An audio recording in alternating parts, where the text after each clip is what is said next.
नमस्कार। Today talk में अपने संपूर्ण गोटे के स्वागत करे छी हम जान। अखन 2-3 दिन से लगातार जे छे से प्रदेश सभा के जे छे से अखन बजट सुधार नीति कार्यक्रम चल रहल छे। त अही के विषय में जे अखन बात उठे छे समानता के, ताई हमरा सबके अतिथि के रूप में बातचीत करे के क्रम में छे। त जे जन विद्रोह में अपन शहादत देने छथिन राम वृक्ष यादव जी, कही तक उनकर सब परिवार के योगदान छन। अहिमी अही क्रम में जे हमरा सबके अतिथि छे त माननीय जे पूर्व मंत्री एवं मध्य प्रदेश सभा माननीय सुनीता यादव जी, हुनका संगे हम सब बातचीत करबन। जे हुनकर घर से लकर देखल जाए तो अखन पार्टी तक से अलग एक भूमिका छन। त पहिले हुनका स्वागत करी तब विशेष बातचीत करब। अपने के स्वागत है मान्य जी। जी धन्यवाद। प्रदेश सभा में प्रतिपक्ष को भूमिका अहिले कस्तो छ? प्रतिपक्ष को भूमिका त रचनात्मकै छ हाम्रो, हैन?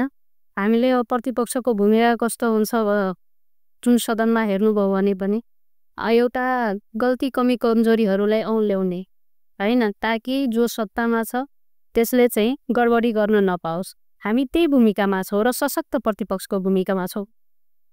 यो प्रतिपक्षमा रहँदा पनि माओवादी सरकारसँग सौदाबाजी लागेको आरोप छ। तपाई के भन्नु चाहनुहुन्छ यस विषयमा? मलाई कतै पनि त्यो लाग्दैन। हामीले त्यस्तो केही पनि गरेका छैनौं।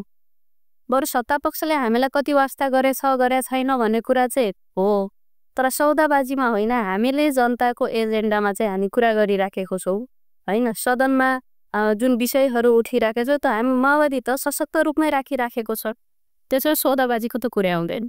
अस्ति तपाई चाहिँ यो प्रदेश सभामा बोलिराख्नु भएको थियो, हैन?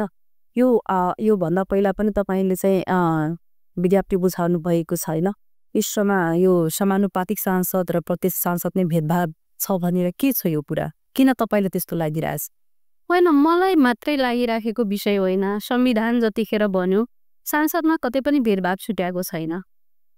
हामीले एउटा अधिकार दिने र अधिकार संविधानमा लेख्ने र प्रयोग गर्ने कुरामा जुन छ नि विभेदताहरू छ, हामी त्यसलाई चाहिँ उठाएको हो। यो भन्दा पहिला विगतदेखि पनि हामीले उठाइराखेको पहिलो प्रश्न मलाई लाग्छ यो मध्य प्रदेश सभाबाट नै उठेको र हामीले नै उठाएको हो जस्तो लाग्छ कि संविधानमा त अधिकार समानुपातिक सांसद र प्रत्यक्ष सांसदमा तपाईले कानुनमा हेर्नु भने कतै पनि विभेद छैन। हामीले बुझ्ने तलबदेखि लिएर सबै बराबर छ। तर सरकारले गर्ने जुन व्यवहार छ नि, जहाँ सरकारले आफ्नो मन पर्दी जुन गर्न सकिन्छ, आफ्नो मनले गर्न सकिन्छ, त्यहाँ चाहिँ विभेद छुट्याएको छ क्या। तपाईको बजेटिङको प्रक्रियामा होस् त चाहे अन्य छलफलहरूको कुरामा होस्, आधी सांसद जस्तो समानुपातिक सांसदलाई मान्ने, हैन? भन्दाखेरि हामीले के बुझ्यो भने समानुपातिकमा प्राय कस्तो सांसदहरू आउँछ भने पार्टीको नीति बोकेका एउटा लिडरहरू आउँछ। अर्को के छ भने जुन पिछडेका वर्गहरू छन्, हैन, पिछडेका समुदायहरू छन् जसले प्रत्यक्षमा एकैचोटि आट गर्न नसक्ने र समानुपातिक प्रणालीबाट चाहिँ त्यहाँबाट ल्याएर चाहिँ विकास गराउने उनीहरूलाई त्यो अवस्थामा त्यहाँ समानुपातिकमा आउँछ। तर त्यहाँ हेप्ने गरिन्छ क्या त्यहाँ मलाई हामीलाई के अनुभूति भएको छ भने प्रत्यक्षहरू चाहिँ फुल सांसद, हामी चाहिँ हाफ सांसद हो कि भएन त्यसको लागिरहेछ तपाईलाई। हामीले अहिले यो बारम्बार देखेको हो। तपाईको भूमिकामा चाहिँ पहिला विगतमा पनि अब यो सदनमा त हामी थिएनौं विगतका चुनावमा, तर त्यो विषयहरू उठेन, हैन? अब बजेटिङै प्रक्रियामा हेर्नुभयो भने तपाईले यो भन्दा विगतका के भन्छ बजेटिङ गर्दाखेरि मैले एउटा स्ट्याटस पनि लेखेको थिएँ, किनभने 5 करोड र 1 करोड जुन गरेको थियो नि त्यो कसरी गर्न पाइन्छ भने क्या। सांसदको त आफ्नै मर्यादा हुन्छ नि। हामी पनि समानुपातिक सांसदहरू पनि सांसदै छ, भोलि मै प्रत्यक्षमा आउला। यो एजेन्डा त मैले मेरो लागि उठाएको होइन। यो प्रणाली गलत भयो भन्ने विषयमा हाम्रो चाहिँ मत हो, किनभने भोलि जो पनि आउँछ भोलि हामी नै प्रत्यक्षबाट आउँछौँ। तर सांसदैमा त भेदभाव त गर्न पाइँदैन नि त सरकारले। हामी चाहिँ जनताको अधिकारको कुरा गर्ने यो सदनमा आएर महिलाको अधिकार समान रूपमा हुनुपर्छ भन्ने, अझै तपाईको समानुपातिकमा अझै धेरै महिलाहरूलाई त प्रत्यक्षमा पनि सिट छुट्याउनुपर्छ एउटा एजेन्डा हाम्रो छँदैछ र दिँदैन। हामीले विश्वास गर्दैन। प्रत्यक्षमा तपाईले हेर्नुभयो भने धेरै ठाउँमा चुनाव लड्न महिलाहरूलाई दिँदैन। होइन। तर समानुपातिकबाट आउँदाखेरि विशेष त विभेद त महिलामाथि नै हुने गरेको छ नि त त्यहाँ, होइन। दबाई दिने तिमी जितेर आएको हो, तर सायद उहाँहरूलाई यो थाहा छैन समानुपातिक निर्वाचन प्रणाली र प्रत्यक्ष निर्वाचन प्रणाली दुईटै निर्वाचन प्रणाली हो हाम्रो। त्यो पनि जनताको मतबाटै आएको हुन्छ। अझै तपाईँको बुझ्ने हो भने त्यो त मध्य प्रदेशभरिकै मतबाट आएको हो नि त। निर्वाचनै प्रणाली हो, त्यो नियुक्ति त होइन नि त। तर उहाँहरू नियुक्ति दिने, मैले जे भन्ने त्यही हुने अनि आफ्नो अन्डरमा राख्न खोज्ने हो, त्यो हामीलाई स्वीकार्य छैन। हामीले चाहिँ समानता सांसदहरूमा चाहिँ समानता खोजेको, त्यही भएर मुख्यमन्त्रीलाई पनि ज्ञापन पत्र बुझायौँ। मैले बारम्बार सदनमा पनि बोलिराखेको छु। अर्को चाहिँ तर पनि के छ भने हामीले उठाउने बित्तिकै यो सबै सम्बोधन हुन्छ भन्ने कुरा चाहिँ त्यो ग्यारेन्टी त देखिँदैन। तर यो त आन्दोलन पनि हो एउटा, किनभने हामीले संविधानमा त अधिकार पायो, त्यो अधिकार प्रयोगको निम्ति हाम्रो चाहिँ आन्दोलन हो, भेदभाव गर्न पाइँदै। किन यतिको अहिले पनि लागिरहेछ तपाईँलाई कि त्यो महिला पुरुषमा चाहिँ भेदभाव भइरहेछ भनेर? तपाईँ महिला सांसद हुनुहुन्छ अनि यो समानुपातिक वालालाई अर्कै तरिकाले हेर्ने, प्रत्यक्षलाई अर्कै तरिकाले हेर्ने, के त्यस्तो लागिरहेछ तपाईँले वास्तवमा यो भेदभाव भइरहेछ? योमा पुरुष हुन्थ्यो भनेदेखि के हुन्थ्यो? होइन, पुरुष समानुपातिकमा छैन भन्ने कुरा छैन, न्यून छ, होइन। तर उहाँहरूसँग पनि भेदभाव उहाँ समानुपातिक जोसँग पनि छ, तर विशेष त महिला छ। तपाईँ पनि महिला हुनुहुन्छ, होइन। संविधानमा त अधिकार त तपाईँलाई बराबर दिएको हो नि त, छोराछोरीमा बराबर अधिकार भएको हो नि। तपाईँले वास्तविकता जीवनमा त्यो अनुभूति गर्न पाउनु भएको छ र? छैन होला नि, छैन भएको होला। त्यसरै हो, हजुर। होइन। तपाईँले अहिले कतिपय ठाउँमा हेरौँ न, दलित सदस्यहरू जित्छन्, तर त्यसलाई चाहिँ कार्यालय समेतमा छिर्न दिँदैन नि त। त्यो त अवस्था कति कतै अहिले पनि त छ नि, हजुर, होइन। हामीले संविधानमा त छुवाछुत भेदभाव गर्न पाइँदैन भनेको छौँ नि त, तर गरिन्छ त। यसको निम्ति त हामीले लड्नु पर्यो, आफ्नो अधिकार प्रयोगको निम्ति लड्नु पर्यो। त्यसैले अब हामी अधिकार प्रयोगको निम्ति पनि हाम्रो लडाइँ हुनुपर्छ, संविधानमा लेखेर मात्रै भएन भन्ने हो। तपाईँहरू कुरा राख्नुहुन्छ यो प्रदेश सभामा, तपाईँहरूको कुरा चाहिँ कतिको चाहिँ कार्यान्वयन हुन्छ? त्यो त अब सरकार पक्षमा भर पर्छ, होइन। हामीले चाहिँ कार्यान्वयन होस् भनेर राखेछौँ। सुनिँदैन, कार्यान्वयन गरिँदैन भने त फेरि हाम्रो सङ्घर्ष निरन्तर जारी रहन्छ। तर त्यस्तो खासै सुनिएको चाहिँ देखिँदैन। कति तपाईँ उठाउनु भएको छ अहिलेसम्म? के विषयमा चाहिँ कुराहरू उठाउनु भएको छ अहिलेसम्म? होइन, अब अहिलेसम्म भन्दाखेरि त अब समग्र मैले जहाँ भेदभाव हेरेको छु त्यहाँ उठाएकै छु सन्दर्भ, होइन। जहाँ अधिकारको अरू पनि अधिकारको प्रयोगको निम्ति विकास निर्माणमा भएका नियमितताहरूको बारेमा पनि उठाएकै छु, होइन। एउटा सांसदले खेल्नुपर्ने जुन भूमिका हुन्छ म त्यही भूमिकामा छु। तपाईँ स्वयं प्रदेश सभा सदस्य हुनुहुन्छ, तर माओवादी संसदीय दलको नेता पद अझै सम्मिलित छ, होइन। कारण के हो यसमा? होइन, रिक्त त हाम्रो यही 10-15 दिन जति भयो होला। भर्खर उहाँले राजीनामा दिनुभएको छ, अब छिटै पूर्ति हुन्छ। यो अहिले यो सरकारले चाहिँ मिति कार्यक्रम पारित भयो, होइन। तर पार्टीको आफ्नै एजेन्डा र मुद्दाहरू किन कन्साइराख्नु भएको छ तपाईँ यसमा? होइन, सरकारको पार्टीको नीति तथा कार्यक्रम त होइन, सरकारको नीति तथा कार्यक्रम हो। सरकारको नीति तथा अहिले यो भनेपछि जसरी अहिले चाहिँ यो नीति कार्यक्रम पारित भयो, होइन, तर पार्टीका आफ्नै एजेन्डा र मुद्दाहरू किन पन्छ्याएको छ तपाईँहरूको? कहाँ सरकारमा भन्नुभएको? हजुर। होइन, एउटा त के हो भने पार्टीको आफ्नै नीति तथा कार्यक्रम भन्दाखेरि सरकारमा हुँदाखेरि हामीले कार्यान्वयन गराउने तहसम्म हामीले कुरा उठाउने हो। गरिदिने नगरिदिने भन्ने कुरा त उहाँहरूको हो नि त, है। र नीति तथा कार्यक्रम कुनै पार्टीको भन्दा पनि समग्र यहाँ मध्य प्रदेशको विकासको निम्ति आउँछ, होइन। हाम्रो वर्षभरिको वार्षिक जुन नीति तथा कार्यक्रम छ, वर्षभरिमा हाम्रो लक्ष्य के हुनेछ, हामी कसरी चाहिँ योजना बनाउँछौँ, होइन। यो मध्य प्रदेशलाई नीतिगत रूपमा हामी कहाँसम्म पुर्याउँछौँ र त्यसलाई बजेट कसरी छुट्याउँछौँ भन्ने विषयहरूमा चाहिँ छलफल हुन्छ, होइन। तर त्यो के देख्यो भने मैले अस्ति सदनमा पनि बोलेँ, मलाई लागेको विषय चाहिँ नीति तथा कार्यक्रममा चाहिँ कमेन्ट धेरै गर्न सक्ने अवस्था त छैन, तर त्यो किताब पढे जस्तो भएको छ क्या। किन यस्तो तपाईँलाई लाग्यो? होइन, त्यो नाराले भरिएको छ, होइन। त्यो नारा कार्यान्वयन हुने हो कि होइन भन्ने विषयमा चाहिँ हाम्रो बजेटिङ प्रक्रिया जुन छ, जति मलाई तपाईँले 25-26 वटा नारै छ क्या त्यहाँ, होइन। नारा हामीले दिँदाखेरि जुन नीति बनाउँछौँ त्यसलाई हामीले के ध्यान दिनुपर्छ भने त्यो कार्यान्वयनको तहसम्म होस्, होइन। तर लेख्नलाई त हामी यस्तो बनाउँछौँ, स्विट्जरल्यान्डै बनाउँछौँ पनि भन्न सक्छ नि त। तर हाम्रो सुरुवात कहाँबाट छ, हामीले कहाँसम्म पुग्न सक्छौँ। लक्ष्य हामी चाहिँ 2% पनि मिट गर्न नसक्ने अनि हावामा योजना के भन्छ नीति तथा कार्यक्रम बनाएर हुन्छ।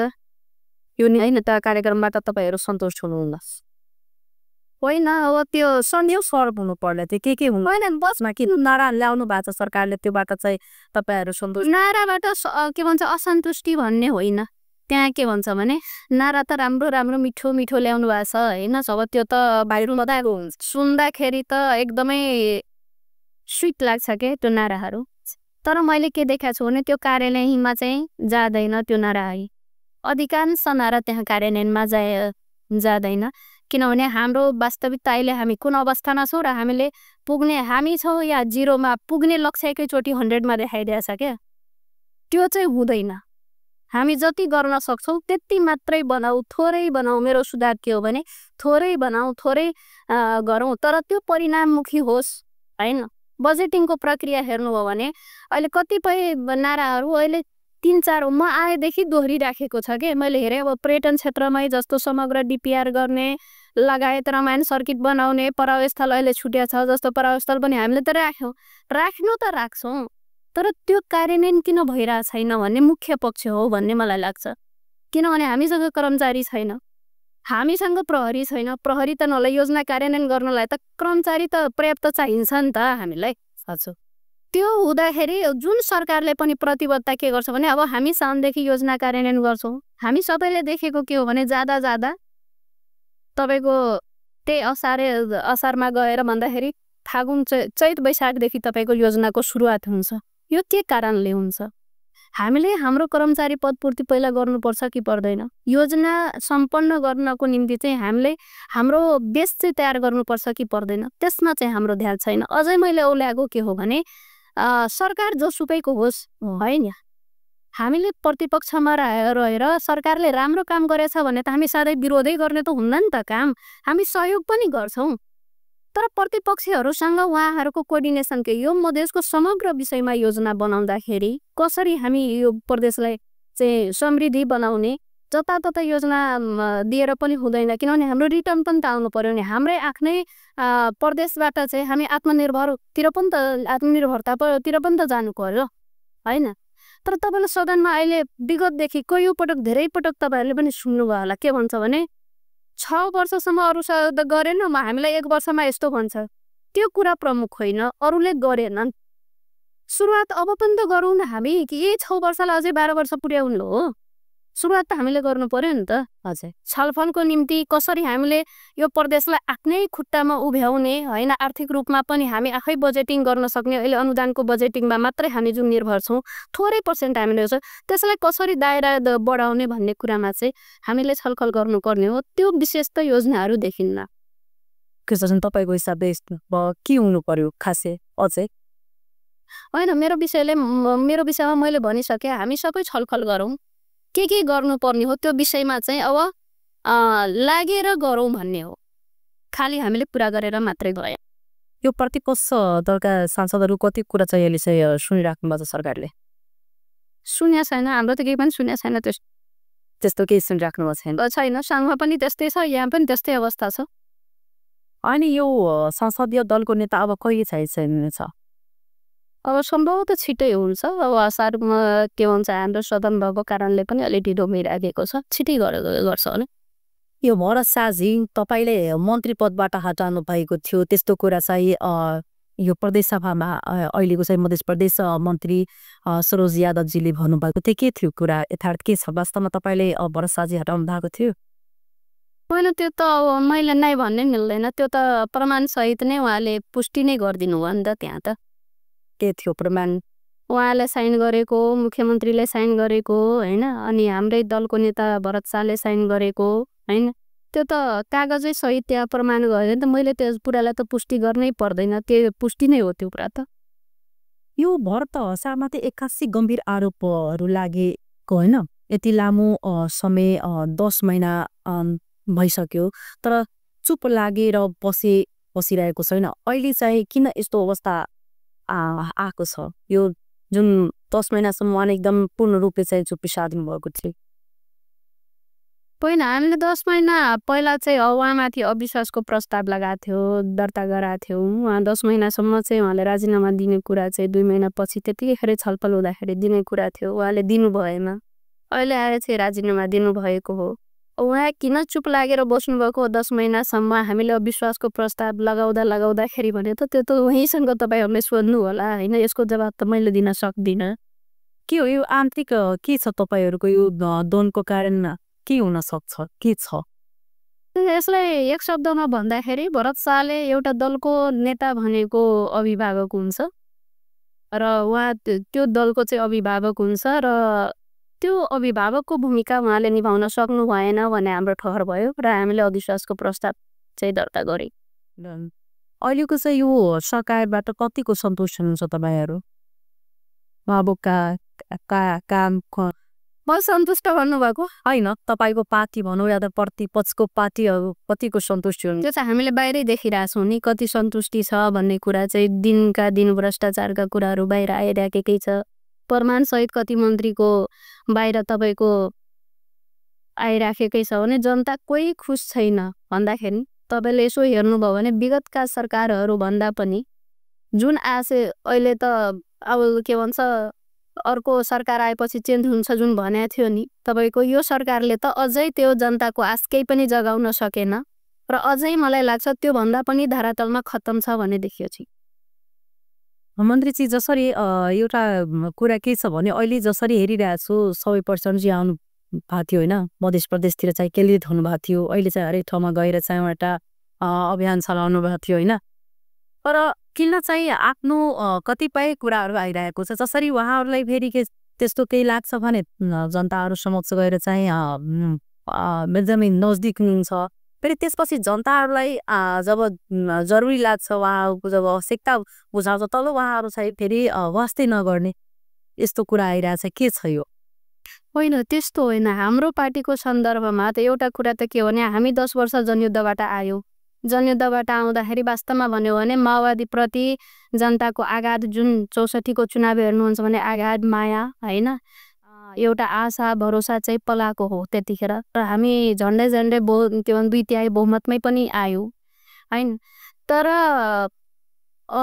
के भयो भने अब सत्तामा जाँदाखेरि कतै न कतै हामी पनि अरू पार्टी जस्तै अलि हुन थाल्यो कि भन्ने चाहिँ हामीले पनि महसुस भएको हो। त्यो कुरा हामी जनताबाट एकदमै कटेर बसेको भन्ने त होइन, तर जुन रूपमा चाहिँ हामी जनताको बिचमा हुनुपर्ने हो त्यो रूपमा चाहिँ हामी उपस्थिति जनाउन सकेनौँ भन्ने पार्टीले चाहिँ रियलाइज गरेकै हो यो कुरा। तर एउटा कुरा मजाको के छ भने अरू पार्टीले त गल्ती गर्दाखेरि पनि त स्वीकार्दैन नि त। माओवादीले त हामीसँग गल्ती भयो भन्ने कुरा त स्वीकारेको छ नि त। विगतमा हामी तपाईँहरूको बिचमा जसरी हुनु पर्थ्यो त्यो भएनौँ, हामी पनि अलिअलि बिग्रियौँ भन्ने कुरा त भनेकै हो नि। तर अब हामी सुध्रिन चाहन्छौँ, हामी तपाईँहरूकै बिचमा रहन चाहन्छौँ भन्ने कुरा। र जनतासँगको जुन अहिले प्रचण्डको अभियानहरू चलिरहेछ, अध्यक्ष आफै चारैतिर गइराख्नु भएको छ, यो जनतामा र उभार पनि देखिएको छ। अझै पनि माओवादीप्रति जनताको चाहिँ विश्वास छ, आशा छ भन्ने कुरा त प्रष्टै देखिराखेको छ नि त होइन। कमी त हामीबाट भएको हो, जनताले हामीलाई माया मारेको होइन भन्ने कुरा चाहिँ अब हामीले चाहिँ उहाँहरूलाई ध्यान दिन नसक्दाखेरि रिसाएको थियो। त्यो रिसाउने जनतालाई चाहिँ अब हामीसँग नरिसाउनुहोस्, हामी तपाईँकै छोराछोरी हो भनेर चाहिँ जनताको बिचमा गएको। कति चुनौती लागिरहेछ यो महिला सांसद? चुनौती महिला सांसद हुनु भन्दाखेरि त मलाई सजिलो छ हेर्नुहोस्। तब मेरो अनुभव चाहिँ किनभने यो विगतमा योभन्दा ठुलो लडाइँ ठुलो सङ्घर्षहरू भोग्दै आएपछि यहाँ त अलि आराम छ, दाम पनि छ होइन, बोल्न पनि पाइएछ, अरूसँग लड्न पनि पाइएछ। तर सुरुवातमा महिलाकै हिसाबले हेर्नुभयो भने त सङ्घर्ष त सजिलो त छैन। पुरुषको तुलनामा तपाईँ कुनै पनि फिल्डमा हेर्नुहोस्, यो राजनैतिक फिल्डमा मात्रै होइन, जुनसुकै फिल्डमा हेर्नुहोस्, पुरुषले गर्ने सङ्घर्ष र महिलाले गर्ने सङ्घर्षको यदि तुलना गर्ने हो भने महिलाहरूले निकै अप्ठ्यारो परिस्थितिहरूको निकै सेन्सिटिभ चिजहरूको चाहिँ सामना गर्दै आउनु परेको हुन्छ।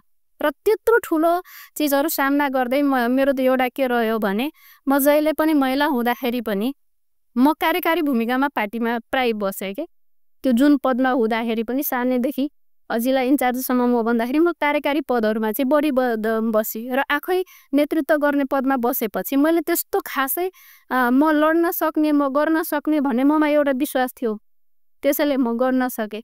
तर आम महिलाको हकमा भन्नुभयो भने त चुनौती त पुरुषको तुलनामा धेरै गाह्रो छ अहिले पनि महिलामा। महिलालाई चाहिँ राजनीति गर्न होस् चाहे त्यो जुनसुकै फिल्डमा हेर्नुहोस् न। तर राजनीतिमा कस्तो छ यो राजनीतिमा यो अरू फिल्डभन्दा अझै चुनौती छ कि कसो?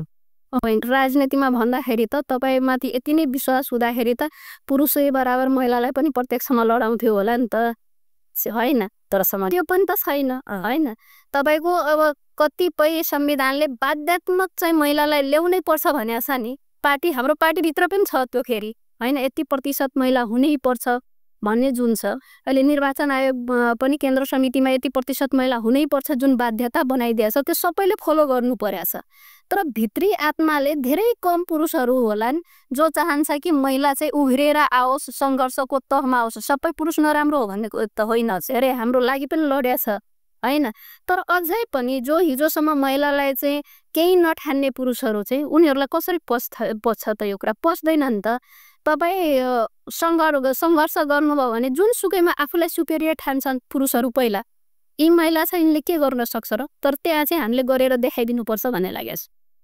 जुन विद्रोहमा तपाईँको चाहिँ घर फ्यामिली भनौँ न, यो के तपाईँको जन्म दिने बुबा यो संसारको सबैभन्दा पुरै सुख दुःख चाहिँ बाँड्ने एउटा गार्जियन सबैभन्दा ठुलो यदि मान्छ भने फादर र मदरलाई आमा र बुबाले मान्ने गरिन्छ, होइन?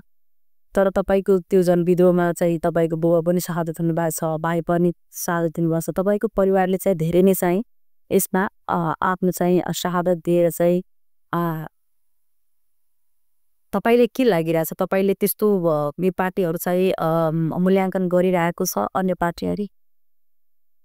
होइन, यो त के हो भने जतिखेर मेरो बुवा जनी विद्रोहमा त होइन जनयुद्धमा को सुरुवातको क्रममा चाहिँ मेरो बुवाको शहादत भयो, होइन?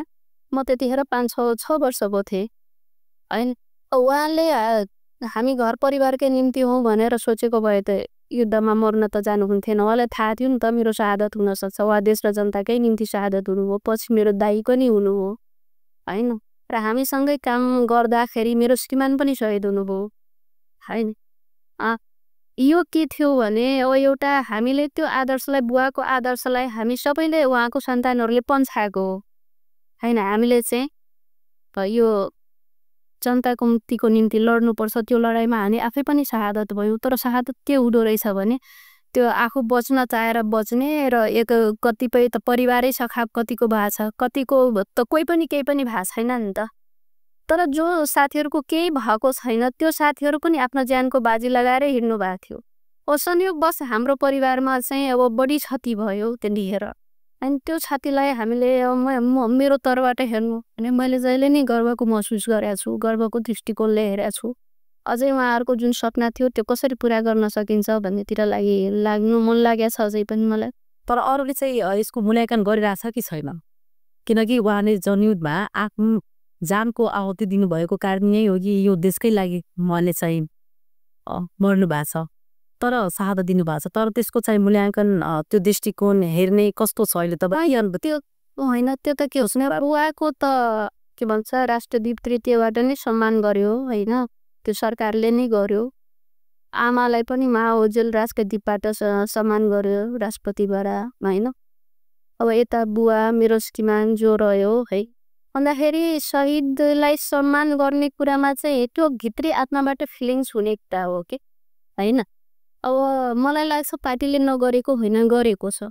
तर एउटा हामी शहीद परिवारलाई एउटा पनि अर्को पनि ट्रेन्ड के देखिएको छ भने म शहीद परिवार हुने बित्तिकै सबै मलाई घरमा ल्याइदियोस् भन्ने चाहिँ केही तत्मा त्यस्तो पनि शहीद परिवारहरूमा चाहना छ। तर मलाई कस्तो लाग्छ, म आफ्नो ठाउँबाट के फिलिङ्स गर्छु भने म त्यस्तो वीरको सन्तान हो भने हाम्रो बुवाले त्यो ज्यानै दियो, हामीले कम्प्रोमाइज गर्न सक्दैनौँ र, होइन? हामी आफ्नै खुट्टामा उभिनुपर्छ।